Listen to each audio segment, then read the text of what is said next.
প্রধান উপদেষ্টা ডক্টর মোহাম্মদ ইউনূসের ঘোষিত নির্বাচনী রোডম্যাপে জনগণের প্রত্যাশা পূরণ হয়নি বলে জানিয়েছেন বিএনপির স্থায়ী কমিটির সদস্য সালাউদ্দিন আহমেদ। জাতির উদ্দেশ্যে প্রধান উপদেষ্টার দেয়া ভাষণের প্রতিক্রিয়ায় তিনি কথা বলেন। নির্বাচন আগামী বছরের জানুয়ারিতেও করা যেত বলে মন্তব্য করেন তিনি। এক বিবৃতিতে এই রোডম্যাপকে স্বাগত জানিয়েছে জামায়াতে ইসলামী। দলটি ঘোষিত সময়ের মধ্যেই অবাধ, সুষ্ঠু ও নিরপেক্ষ নির্বাচন চায়। এনসিপি বলছে নির্বাচনের জন্য জুলাই সনদ ও ইসি পুনর্গঠন জরুরি। আরো জানাচ্ছেন ইয়াসিন রানা। শুরুতেই আপনাদের সবাইকে জানাই পবিত্র ঈদ উল আজহার শুভেচ্ছা। 2026 সালের এপ্রিল মাসে জাতীয় নির্বাচনের রোডম্যাপ ঘোষণা করেছে অন্তর্বর্তী সরকার। এ নিয়ে রাজনৈতিক দলগুলো নিজ নিজ দলের অবস্থান তুলে ধরেছে। নির্বাচনের জন্য ইসি পুনর্গঠনের উপর গুরুত্ব দিয়েছেন জাতীয় নাগরিক পার্টির আহ্বায়ক নাহিদ ইসলাম। লেভেল প্লেইং ফিল্ডের জন্য সবচেয়ে গুরুত্বপূর্ণ নির্বাচন কমিশন।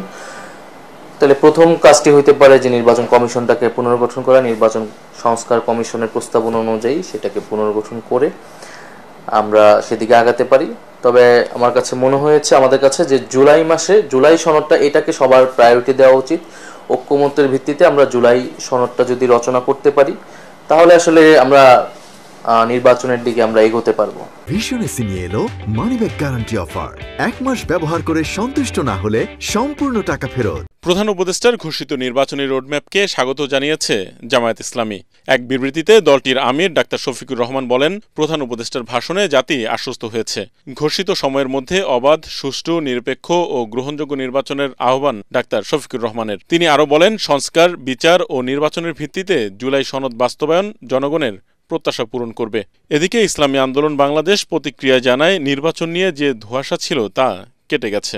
আমরা প্রত্যাশা করি জুলাই সনদ সময় মতো ঘোষণা হবে এবং রমজানের আগেই বিচার কার্য এবং সংস্কার কার্যক্রম সম্পন্ন হবে এবং বিচার গণহত্যাকারী এবং ফেসিবাদী শক্তির বিচারটা দৃশ্যমান হবে।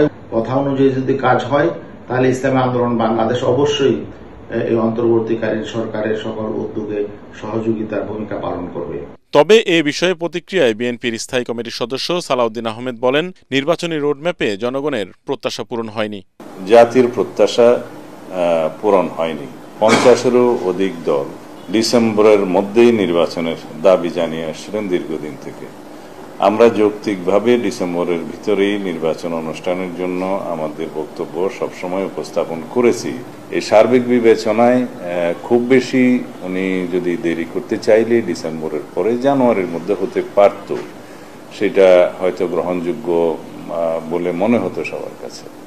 অন্যান্য রাজনৈতিক দলের সাথে এ বিষয়ে বিএনপি আলোচনা করবে বলেও জানান সালাউদ্দিন আহমেদ। জাতীয় ইয়াসিন রানা, এটিএন বাংলা, ঢাকা।